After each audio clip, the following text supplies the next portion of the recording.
Have you ever held something in your hands and felt the weight of an entire world you never knew existed? I was 34 years old when my father came home with a map. Not just any map. A World War II battlefield chart, folded tight, edges browned with age, names scrawled in faded pencil across rivers and towns I couldn't pronounce. He found it at an estate sale. $5. He thought it was beautiful. I thought it was just paper. But that map unraveled everything. Let me take you back. Not to the map. Not yet. To the day I learned what it means to be erased while still standing in the room.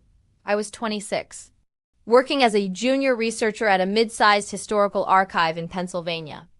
It wasn't glamorous. I cataloged letters, photographs, military records. I wore cardigans and kept my hair in a low bun because I thought that made me look serious, professional, worth listening to. There was a donor event that spring. Local historians, veterans, a few university professors. My boss asked me to present a small finding I had made, a series of correspondence between two women during the war, one in France, one in Virginia. Their letters were coded, subtle, beautiful. I had spent months piecing together their story. I stood at the front of that room in a borrowed blazer, hands shaking just slightly as I held the microphone.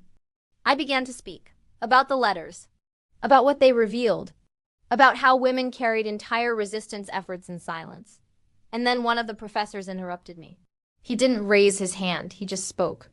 Loud enough to cut through my sentence like it wasn't even there? That's speculative at best, he said. You're reading emotion into historical fact. I stopped. I looked at him. He was older, gray beard, tweed jacket. The kind of man who had published 2 books and believed that made him untouchable. I tried to continue. I tried to explain my research, but he interrupted again and again. And by the 3rd time, people were nodding along with him. My boss was silent. The room had shifted. I finished my presentation in 7 minutes instead of 15. No one clapped. Afterward, a woman came up to me and touched my arm gently. Don't take it personally, honey, she said. He's just very passionate. I smiled. I said thank you.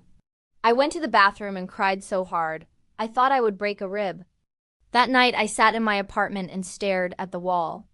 I didn't eat. I didn't call anyone.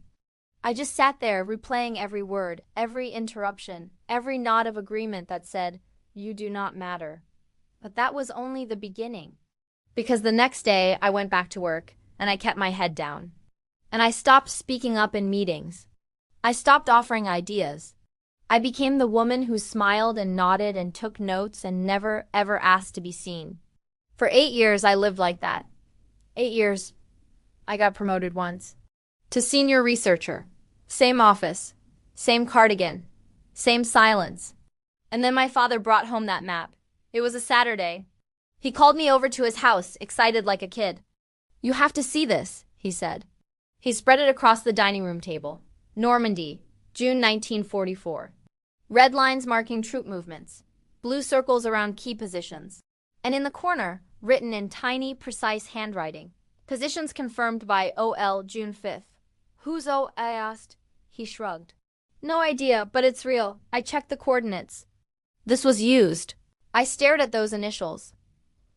Something about them felt familiar. Like a whisper I had heard before, but couldn't place. I took the map home. I know I shouldn't have.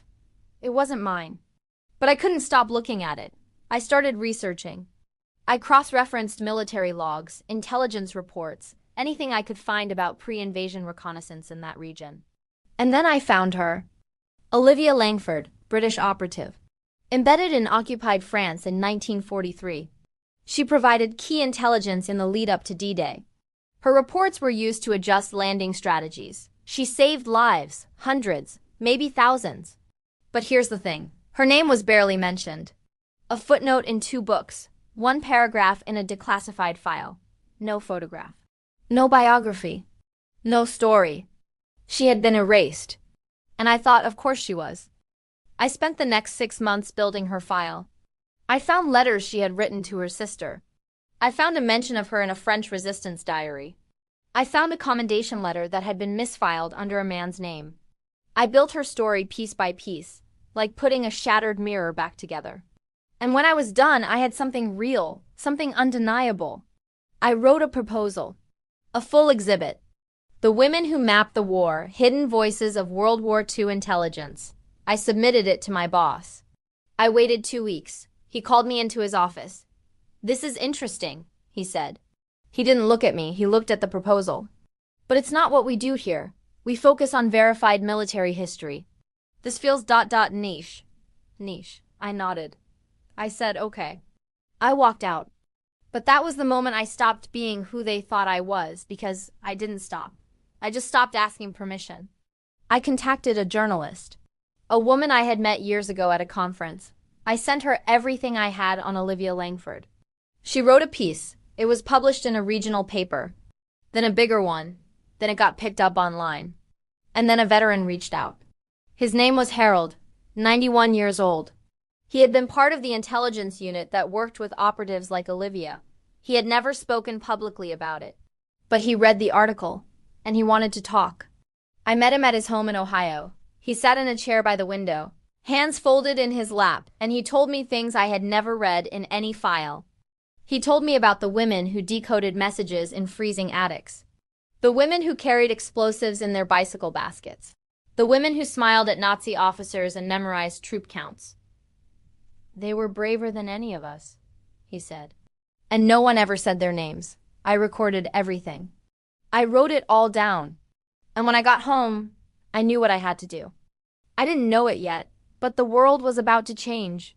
One submitted my research to a national archive. Not the one I worked for, a bigger one. And I didn't submit it as an exhibit idea. I submitted it as a completed work, with sources, with testimony, with maps and letters and proof. They accepted it.